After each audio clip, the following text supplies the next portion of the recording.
Menyambung pertanyaan saya kemarin tentang tahlilan. Pertanyaan yang mana ini? Yang tentang tahlil. Jadi kesimpulan dalam tahlilan tersebut, bid'ah atau sunnah? Jangan ke sana kalau kita mau ngomong. Bid'ah atau sunnah, seolah-olah cuma pilihan itu dua. Kalau nggak sunnah, bid'ah. Nggak sunnah, bid'ah. Hukum itu ada berapa? Hukum ada berapa saya tanya? Sunnah itu apa? Sunnah itu ma'udhifa ilan nabi, sesuatu yang disandarkan kepada nabi. Ya. Perkataan, perbuatan nabi. Jadi jangan selama-lamanya kalau memang itu sunnah, kapan nabi bikin? Tapi kita sudah sepakat dalil kita ini satu Quran, yang kedua hadis. Hadis itu apa? Ya sunnah. Apa itu? Ma'udhifa ilan nabi, sesuatu yang disandarkan kepada rasul. Ada perkataan nabi, ada perbuatan nabi. Nabi nggak bikin, tapi nabi katakan, yaitu disebut sunnah. Nah, sekarang saya tanya, nabi sholat wajib nggak? Sholat 5 waktu nggak? Sholat. Sunnah nggak? Sunnah. Hukumnya apa? Wajib. Wajib. Nabi sholat tahajud nggak? Sholat. Sunnah nggak? Sunnah. Hukumnya apa? Sunnah. Nabi makan minum nggak? Makan minum. Nah, sunnah nggak itu? Sunnah. Hukumnya apa? Sunnah. Mubah. Mubah. Nah, Nabi istrinya berapa? Kata Allah berapa bolehnya? 4. Nabi istrinya berapa? 4. Ini nanya yang nggak jelas. Nabi istrinya berapa? Lebih nggak dari 4? Lebih. Nah, sunnah nggak? Sunnah. Hukumnya kalau kita macam mana? Maka ditanya itu hukumnya. Hukumnya bagaimana? Kita udah bagi kemarin antara kenduri, sudah kita bahas, dengan apa namanya, berdoa membaca Quran. Hukumnya itu apa? Allah menyuruh membaca Quran, umum kalimatnya. Yasin Quran nggak? Quran. Ketika Allah menyuruh kita membaca Quran, berarti kan sudah disuruh kita baca Quran. Waktunya ada nggak dari Allah dan tempatnya? Udah kita bahas itu. Jadi jangan berulang-ulang. Hukumnya, nah, Allah udah suruh kita baca Quran.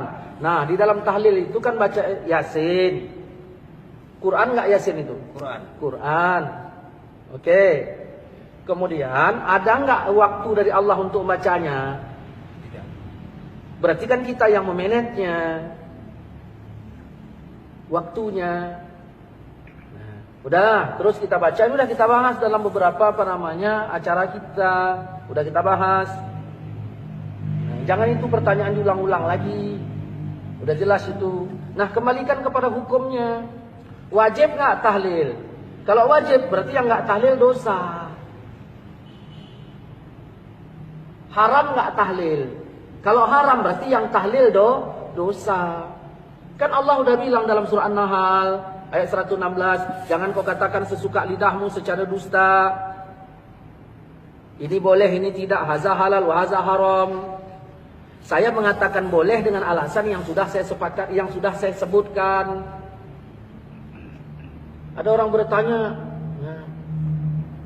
kenapa Ustaz sebutkan dalil-dalil aja pakai pemikiran sendiri? Kenapa enggak pakai ulama? Kalau kita udah cerita pakai ulama, udah clearnya kita.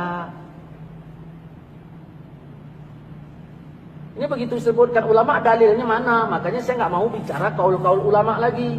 Saya bahas dalil. Makanya didengarkan, disimak baik-baik itu.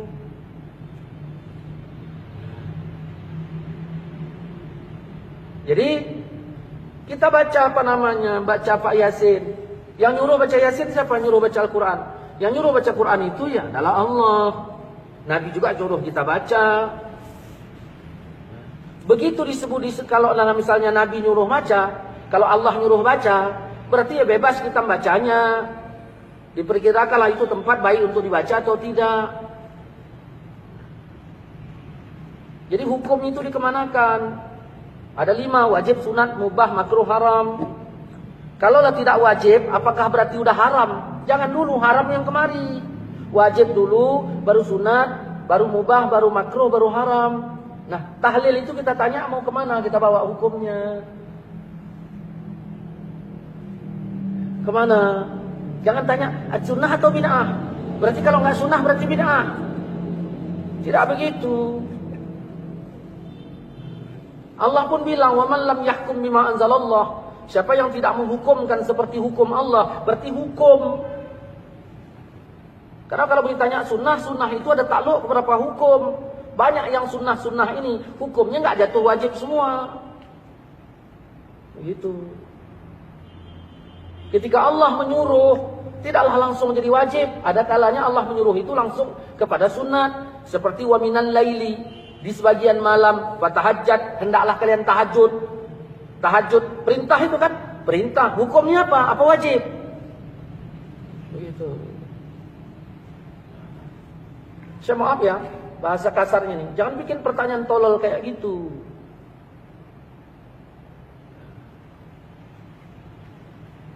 Oke lah Ustaz. Ada satu pertanyaan lagi. Kalaulah boleh membaca Al-Quran di tempat orang meninggal itu, apa manfaatnya Ustaz? Ini pendapat, nanya pendapat saya, apa nanya keterangan? Begini, dah, ya.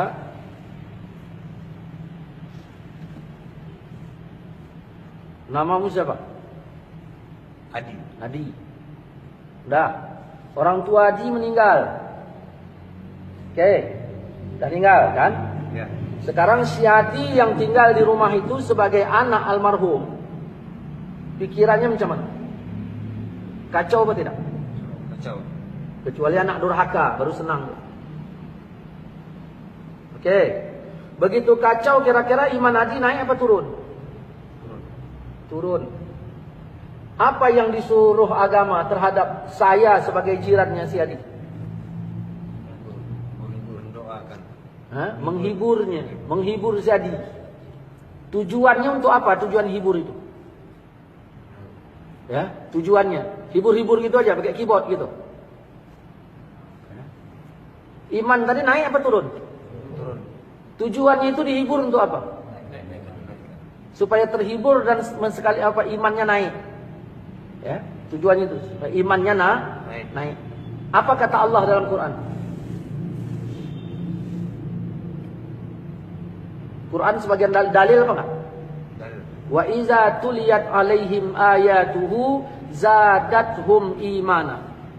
Kalau dibacakan Quran imannya nambah. Kau beriman enggak? Beriman kan? Begitu dibacakan Quran imanmu Nambah. Kalau enggak nambah berarti enggak beriman kok. Dah. Itu manfaat untuk keluarga yang ditinggalkan.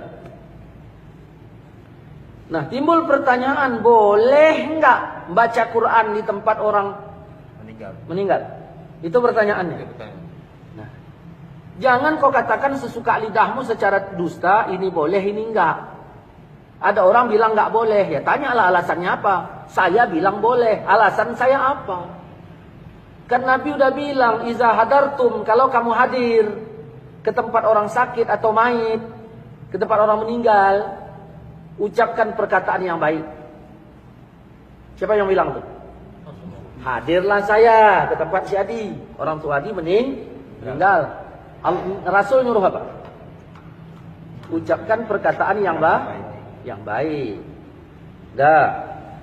Datanglah saya. Assalamualaikum di. Waalaikumsalam. Kenapa ya orang tua kita ini meninggal segala macam? Baik enggak? Ngomong saya itu baik enggak? Baik.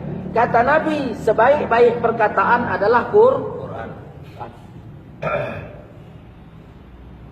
Berarti membaca Quran macam mana? Lebih Baik. Lebih baik. Jelas kan? Berarti membaca Quran lebih baik. Ya udah. Tapi ini nggak lakukan. Sekarang menyelisih apa enggak? Kalau saya baca Quran di situ, yang saya selisihi ayatkah mana ayatnya? Nabi kah mana hadisnya yang saya selisihi? Baru dikatakan berselisih apabila ada nabi bilang jangan, lalu saya baca. Di situ berselisih namanya. Tapi bacanya rame-rame. Apa? Berarti babnya bab rame-rame bacanya, baca berjamaah masalahnya. Nanti kita bahas tentang masalah baca berame-rame. Jangan diaduk-aduk masalahnya. Berarti katakanlah, Ustaz, saya setuju tahlilan, tapi yang penting bacanya satu orang. Kan enak. Ini enggak, memang tahlilan bid'ah, pernah dibikin siapa? Ini. Datanglah saya tadi. Saya bacalah Al-Quran. Kenapa? Karena sebaik-baik perkataan adalah Al-Quran. Saya baca di situ. 2. Yang ketiga, kalaulah saya ngomong-ngomong yang baik bersama si Adi. Nah, tadi tak masalah kan? Ya. Tiba-tiba ada orang lain datang. Ustaz, kirim salam lah sama si Adi. Nah, lalu saya bilang, Assalamualaikum Di. Waalaikumsalam. Pak Tanjung kirim salam sama kau. Oh ya udah, tanyanya macam mana kabarmu? Nah, kata-kata macam mana kabarmu itu bahasa saya apa bahasa Pak Tanjung? Bahasa Pak Tanjung, karena dia suruh nanya. Boleh nggak saya bawa bahasa Pak Tanjung ke rumahmu? Boleh. Kalau bahasa Pak Tanjung boleh saya bawa, kenapa bahasa Allah kau larang?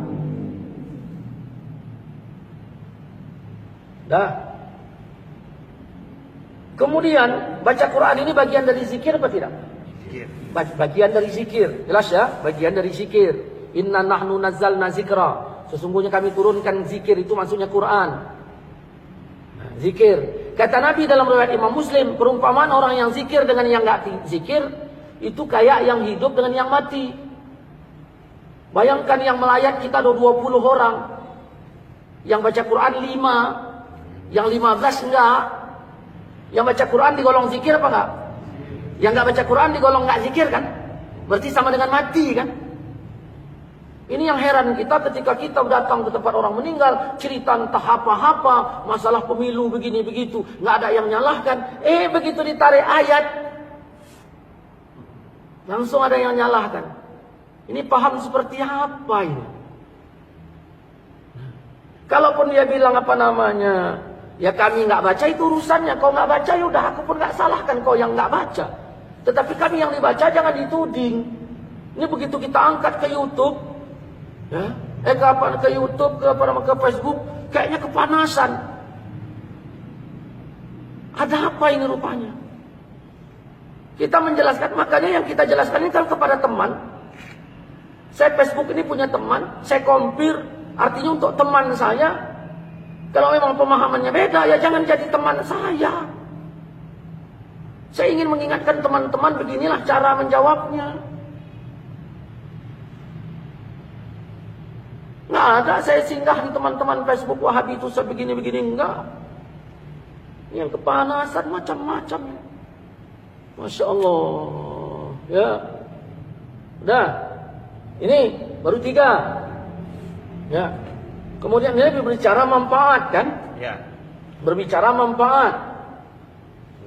Baiklah, Ustaz. Jadi tunggu dulu, belum selesai. Jangan main baik-baik. Ada orang nelpon saya. Assalamualaikum Ustaz. Waalaikumsalam. Ya. Nah, si Polan meninggal. Siapa? Ayah si Adi. Saya bilang apa? Innalillahi. Innalillah itu apa? Kembalikan Al-Quran. Innalillah itu Quran. Kalau pertama kematian saja kita dikembalikan kepada Quran, kenapa dilarang membaca Quran di waktu yang lain? Kemudian mau ditanya apanya lagi? Sampai enggak kepada almarhum? Kan begitu? Sampai kan?